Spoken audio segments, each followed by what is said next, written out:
At 0230 hours on January 14, 2026, the radar screens at the Kapustin Yar test site in the Astrakhan region flickered with a ghost that should not have been there.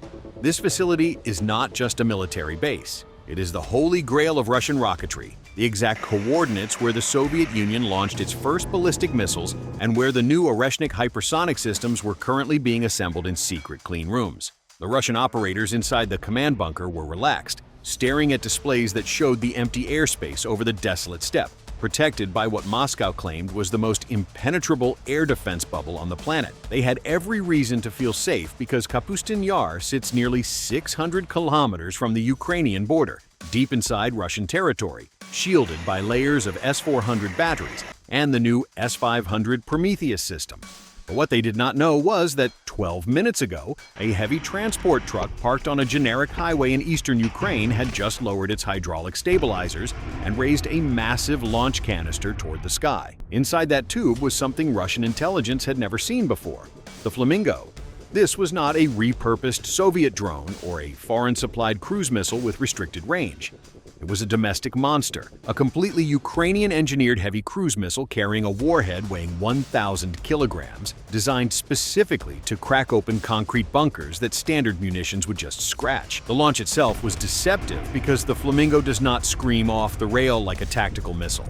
It starts with a cold launch, ejected by compressed gas before its main turbine ignites 30 meters in the air. This eliminates the massive infrared bloom that usually alerts American and Russian missile warning satellites instantly. By the time the solid fuel booster kicked in, the truck was already retracting its stabilizers to disappear into civilian traffic. The missile accelerated to 0.8 Mach, staying under 50 meters of altitude, hugging the terrain like a cruise missile is supposed to, but with one terrifying difference.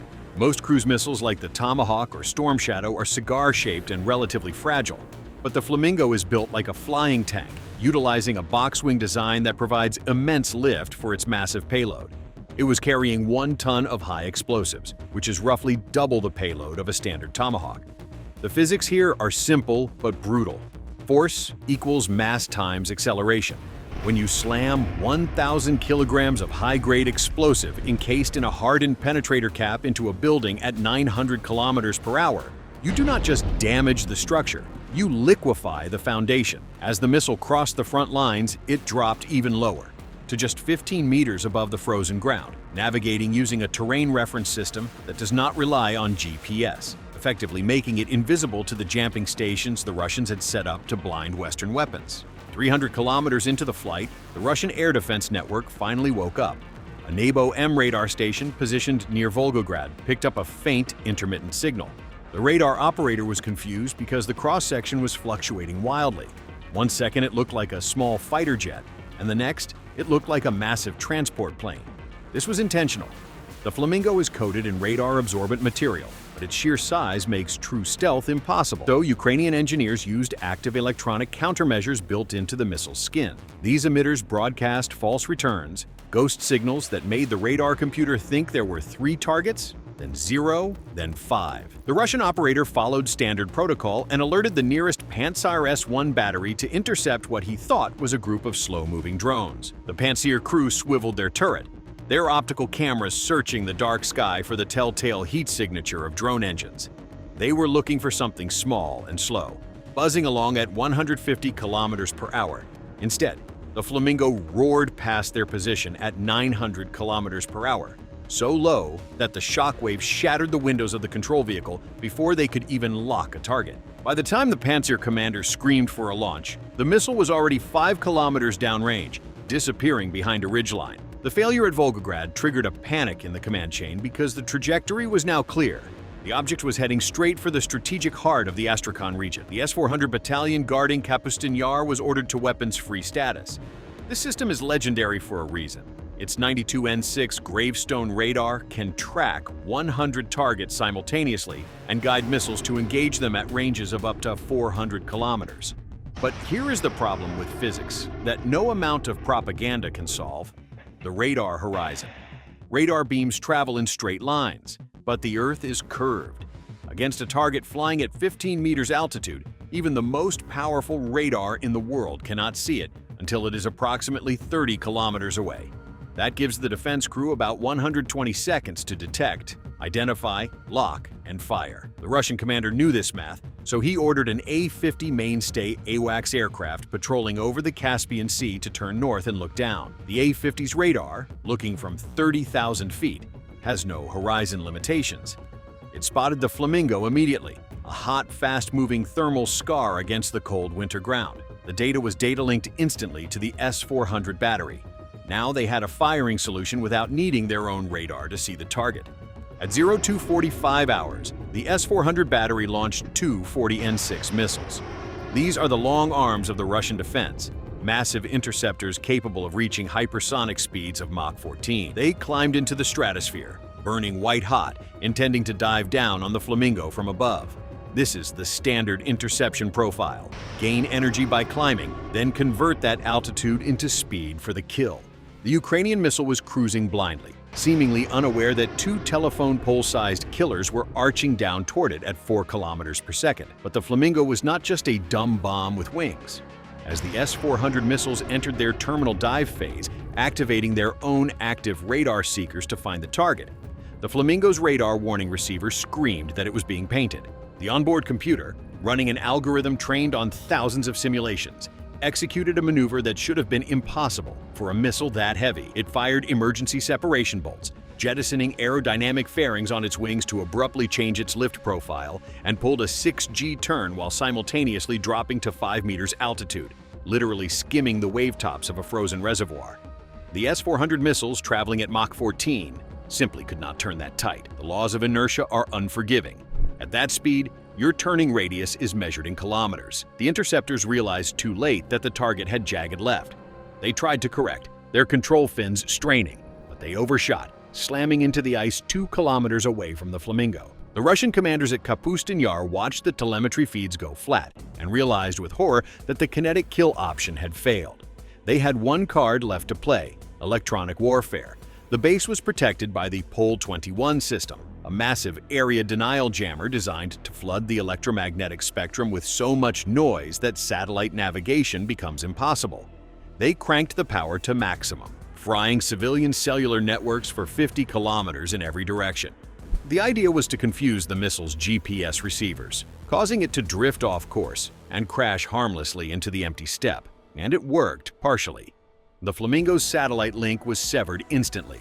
The blue line on the Russian tracking map showed the missile's projected path beginning to widen, indicating a loss of precision. The officers in the bunker exhaled, believing the threat was neutralized.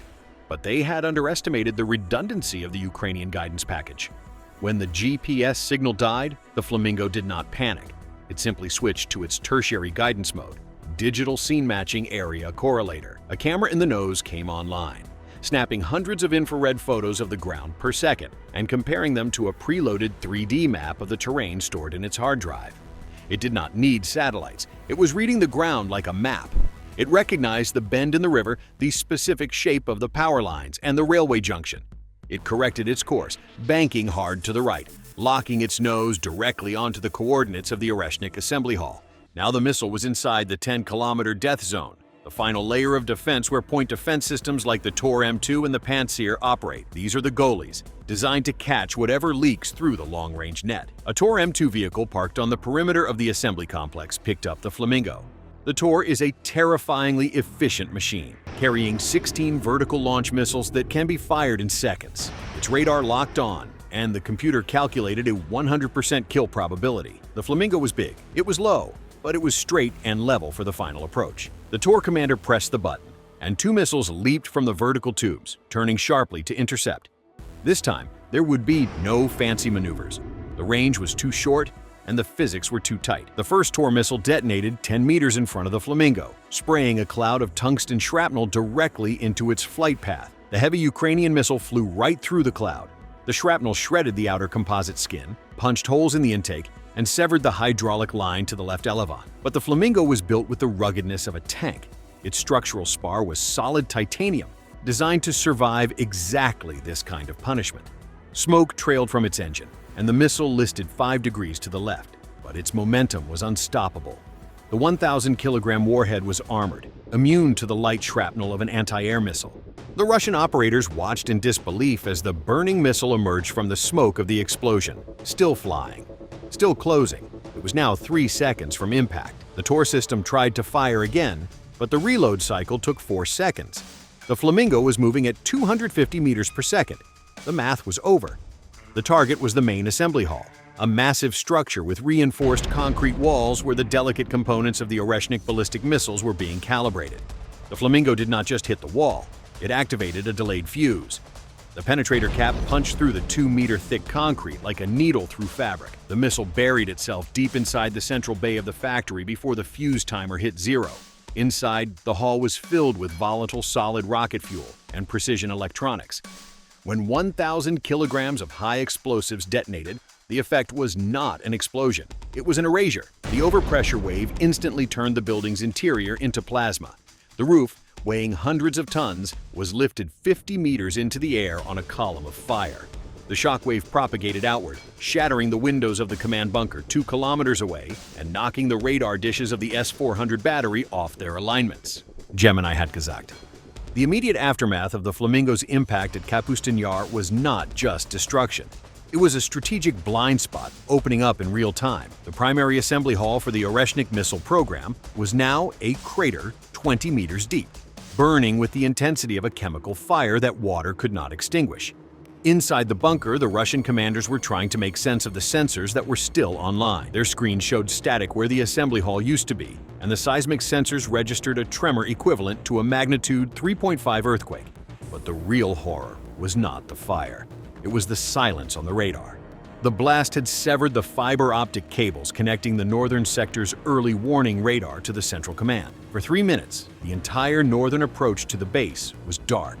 And in modern warfare, 3 minutes is an eternity. While the Russians were scrambling to reroute data through backup links, a second truck, parked in a forest clearing in the Sumy region of Ukraine, had already finished its launch sequence. This was not firing another Flamingo. It was firing something much smaller, much cheaper, and far more dangerous to an air defense system that is already panicking, the Palianitsia rocket drone swarm. 12 of these small, jet-powered drones screamed across the border at 600 kilometers per hour. They were not carrying heavy warheads. In fact, half of them were carrying nothing but radar reflectors and electronic warfare emitters. Their job was not to kill, it was to scream.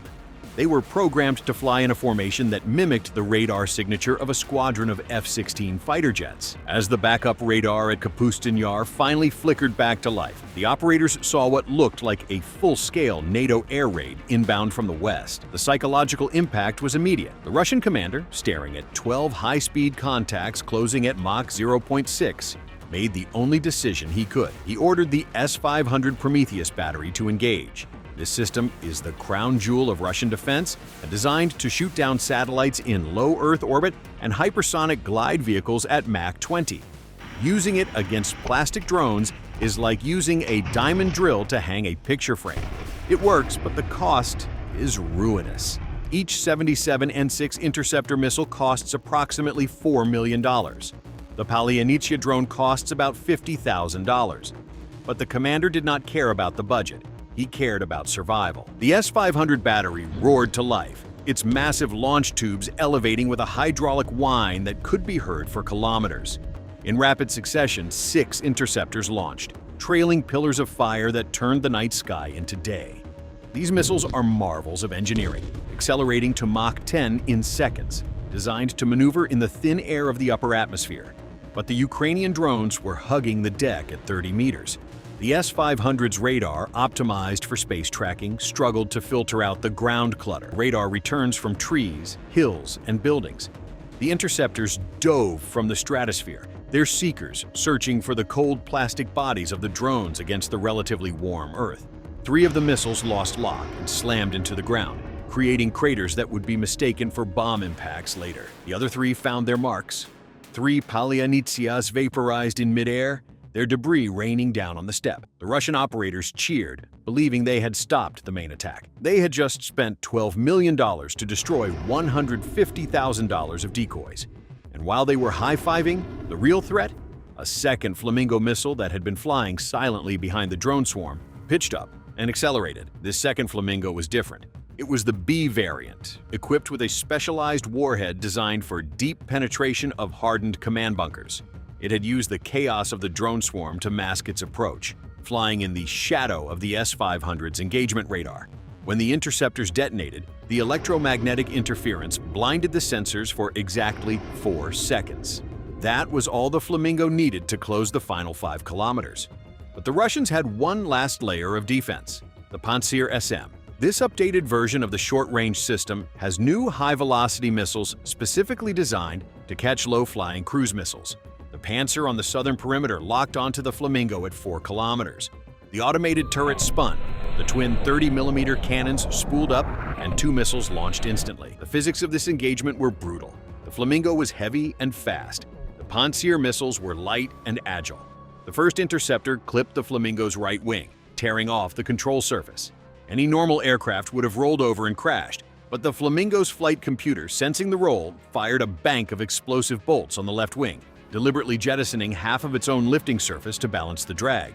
It was a suicidal maneuver, stripping the missile of its ability to turn or climb, turning it into a lawn dart with a rocket engine. It was now falling on a ballistic trajectory, aimed not at the coordinates in its memory, but simply at the ground where its momentum carried it. The Russian operators watched the track degrade, assuming a kill, but momentum is a stubborn thing. The missile, now barely airworthy, was still traveling at 800 kilometers per hour. It slammed into the ground 100 meters short of the main command bunker. The impact was not a precise strike on the ventilation shaft as planned, but it did not matter. 1,000 kilograms of high explosives detonated in the soft soil of the courtyard. The shockwave propagated through the ground, hitting the concrete walls of the buried bunker like a hammer hitting a bell. Inside, the lights died, the oxygen scrubbers failed, and the delicate server racks running the S-500's fire control software toppled over. The base was now blind, deaf, and burning. The Oreshnik production line was gone. The S-500 system was offline due to a server crash caused by the shockwave. And the cost to Ukraine? 2 trucks, 2 missiles, and 12 cheap drones. The cost to Russia was incalculable. It was not just the billions of rubles in destroyed infrastructure, it was the loss of the sanctuary concept. For decades, Russian military doctrine assumed that bases like Kapustin Yar were untouchable.